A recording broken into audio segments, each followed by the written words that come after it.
Você é curioso? Já se perguntou onde está o Jardim do Éden?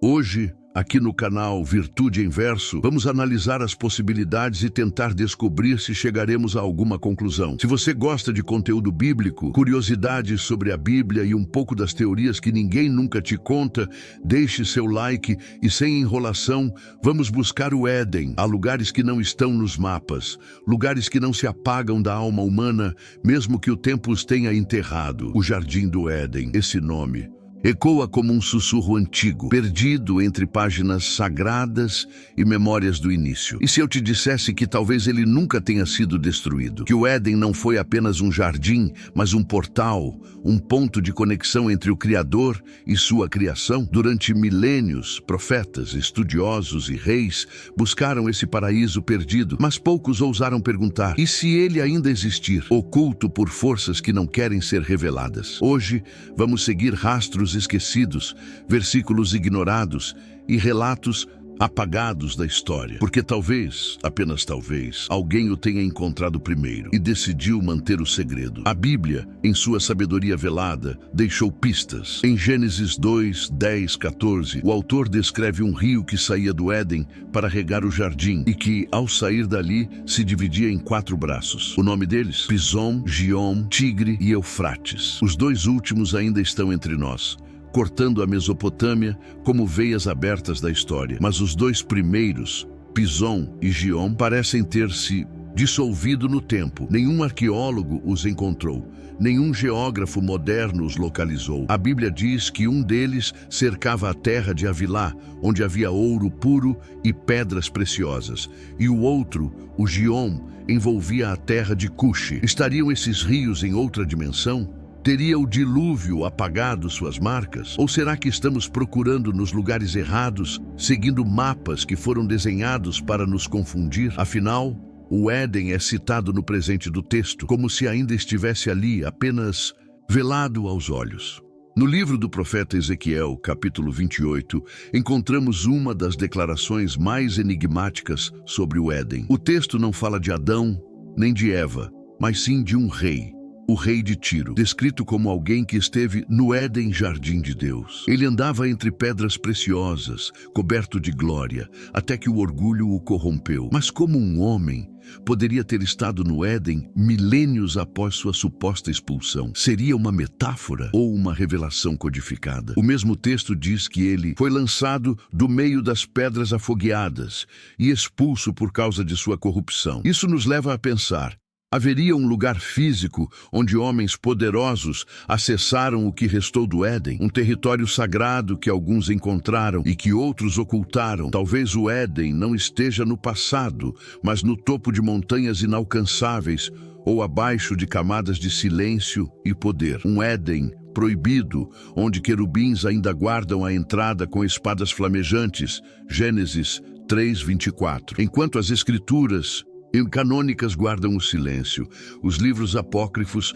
sussurram segredos que muitos preferem ignorar. No livro de Enoque, o Éden é citado como um lugar de luz eterna, separado por portões e protegido por anjos vigilantes. Ele não está entre as nações, está além delas. O livro dos Jubileus afirma que Adão foi criado em um alto e santo monte e que o jardim ficava ao oriente do Éden, acima da terra, onde a humanidade já não pode subir. Seria o Éden uma região elevada, talvez espiritual, ou estaria localizado num ponto geográfico específico, em um local onde as portas do céu se abrem? Esses textos, ignorados por concílios e esquecidos por tradições, falam de um Éden inacessível ao homem comum, mas conhecido por alguns, aqueles que receberam visões ou mensagens. E se esses livros não fossem apenas poesia, e se estivessem descrevendo com palavras antigas, tecnologias ou acessos reais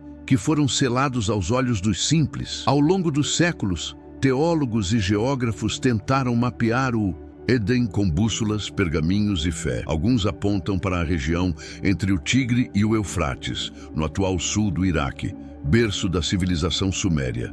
Outros o situam nas montanhas da Turquia, onde também repousa a lenda da Arca de Noé. Há ainda os que sugerem o Cáucaso, o Irã ou a Etiópia, conectando o Gion ao rio Nilo Azul.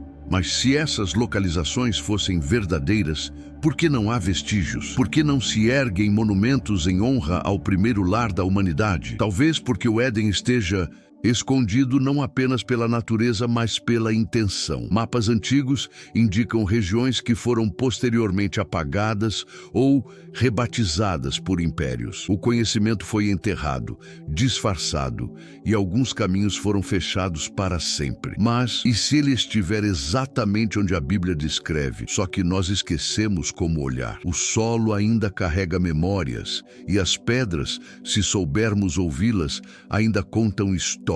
Poucos ousam perguntar por que a Antártida permanece tão silenciosa. Um continente inteiro, maior que a Europa, intocado por cidades, fechado à exploração livre, restrito por um tratado assinado por mais de 50 países, mesmo entre nações em guerra. Nenhum civil pode sobrevoá-la sem permissão. Nenhum satélite a fotografa com clareza. Por quê? Alguns estudiosos alternativos afirmam que o continente gelado esconde estruturas sob o gelo, pirâmides cobertas e vestígios de uma civilização anterior ao dilúvio. E se o Éden não tivesse sido destruído, mas encoberto por uma catástrofe global? E se, para protegê-lo da humanidade corrompida, Deus o tivesse selado no gelo? Há mapas antigos, como o de Orontius Finneus, datado de 1531, que mostram a Antártida sem gelo, com rios e montanhas detalhadas. Como poderiam saber disso? Seria essa a terra onde os rios de Gênesis fluíam? Seria ali, sob quilômetros de gelo eterno, o portão do paraíso original? E se alguém já tivesse encontrado o Éden? Não um explorador solitário, mas uma elite silenciosa, poderosa, com recursos para ocultar o que viu. A história da humanidade está repleta de lacunas, avanços repentinos e segredos guardados por séculos. E se aqueles que governam este mundo tivessem acessado o jardim, não como um campo de flores e árvores, mas como um ponto de energia, uma frequência divina, um lugar onde o céu toca a terra. A Antártida, selada por tratados e neve eterna, poderia ser o véu que encobre esse contato. O Éden seria então o centro espiritual que sustenta a criação, um local onde Deus caminhava com o homem e que, uma vez profanado, foi protegido com zelo eterno. Teria sido esse o verdadeiro segredo dos grandes impérios? Algo tão sagrado, tão perigoso, que foi silenciado por pactos, rituais e censura? Porque quem toca o Éden toca no princípio de tudo. E talvez no fim também. A Bíblia diz que Deus plantou um jardim no Oriente.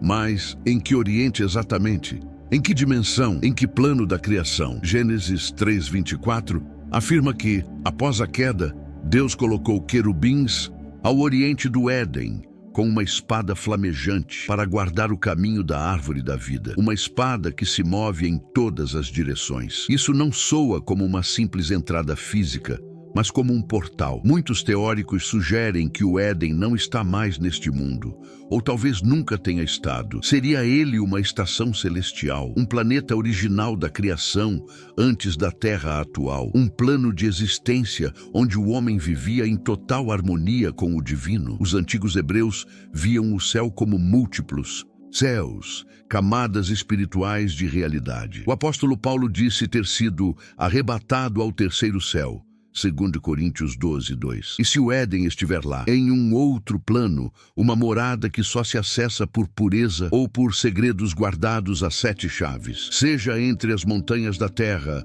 ou nas alturas do céu, o Éden parece sempre cercado por uma mesma constante: o véu, um limite invisível entre o homem e o divino. A espada flamejante que se move em todas as direções pode ser um símbolo de proteção, mas também de separação. Não estamos mais aptos a entrar.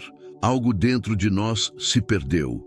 O Éden está protegido contra a impureza, contra o orgulho, contra o homem que deseja ser Deus sem compreender o que isso significa. Há uma barreira entre nós e aquele lugar. E ela não é feita de gelo, pedra ou distância, mas de essência. Adão e Eva foram expulsos, não apenas fisicamente, mas espiritualmente. Desde então, vagamos em busca daquilo que nos foi arrancado, a comunhão perfeita. E se o Éden só pode ser reencontrado por aqueles que já começaram a restaurar essa comunhão, e se ele for menos um lugar para os olhos e mais um retorno da alma, no momento mais sombrio da crucificação, entre dores e zombarias, Jesus proferiu uma das frases mais enigmáticas do Novo Testamento. Em verdade te digo que hoje estarás comigo no paraíso.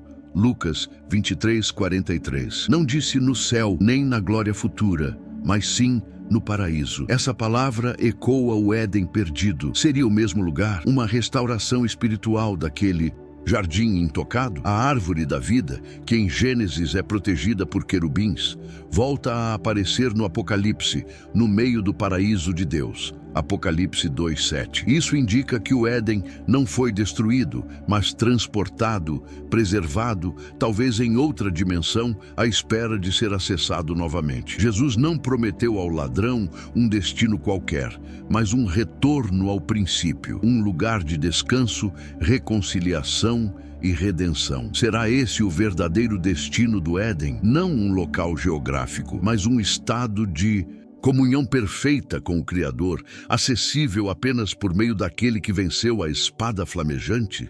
Se o Éden foi, de fato, parte da terra, mesmo que por um breve tempo, onde estão suas marcas? Onde repousam os fragmentos de sua beleza? Por que os maiores impérios da antiguidade, com suas bibliotecas e mapas detalhados, nada registraram sobre ele? Seria esquecimento ou ocultação? Muitos estudiosos acreditam que civilizações antigas sabiam mais do que revelavam. Sumérios, egípcios e até os babilônios mencionavam jardins celestiais, montes sagrados e portas para o além. Mas ao longo dos séculos, guerras, incêndios e censuras apagaram arquivos inteiros. Bibliotecas como a de Alexandria foram destruídas, e com elas talvez se foram descrições reais do jardim. Hoje, dependemos de fragmentos, versos, mitos, pistas apagadas a fogo e ferro. A história oficial ignora essas conexões, mas quem lê com olhos atentos percebe: o Éden deixou rastros,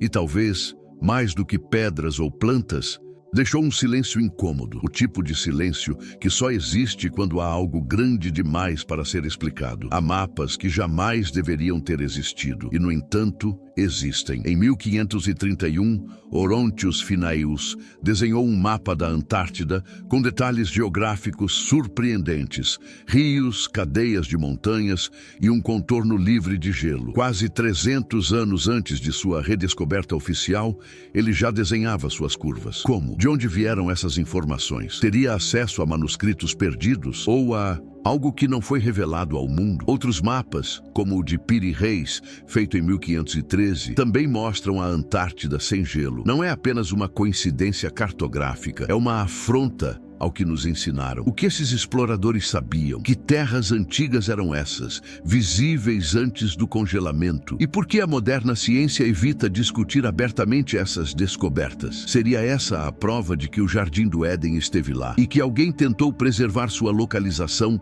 sob camadas de gelo e segredos? Os mapas falam, mas só escuta quem ousa duvidar da história contada por outros. E se o Éden fosse mais do que um jardim, mais do que um lugar? E se ele fosse o centro espiritual da criação, o coração invisível que pulsa por trás de tudo? Há tradições antigas que falam de um ponto sagrado na terra, uma interseção entre o céu e o mundo dos homens. Os judeus chamavam isso de umbigo do mundo e acreditavam que Jerusalém era seu reflexo físico. Mas, e se o verdadeiro centro estivesse em outro lugar, escondido, selado, esquecido? O Éden poderia ser essa fonte primária, de onde brotam não só rios, mas também a vida, a verdade e a conexão direta com o Criador. Um campo de energia pura, onde tudo é revelado. Um lugar onde o homem não apenas andava com Deus, mas era plenamente quem foi criado para ser. E se esse centro ainda pulsa,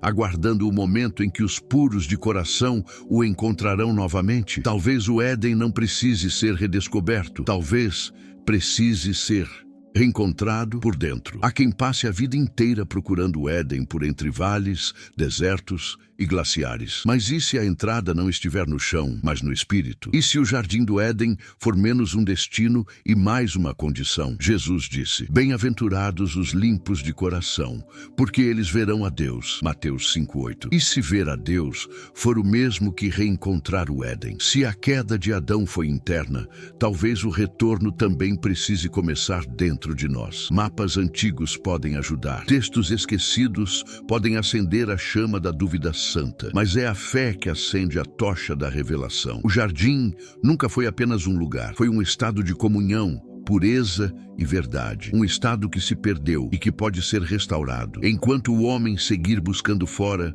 encontrará gelo, silêncio e espadas flamejantes. Mas quando buscar dentro, poderá ouvir o mesmo som que ecoava no princípio, os passos de Deus no frescor da tarde. Talvez o Éden esteja em um lugar remoto, selado pelo gelo, guardado por tratados e silenciado por quem não quer que a verdade venha à tona. Talvez esteja em outra dimensão, aguardando o retorno do homem purificado. Ou talvez nunca tenha nos deixado. Fomos nós que deixamos ele. A pergunta, onde está o jardim do Éden, continua sem resposta absoluta.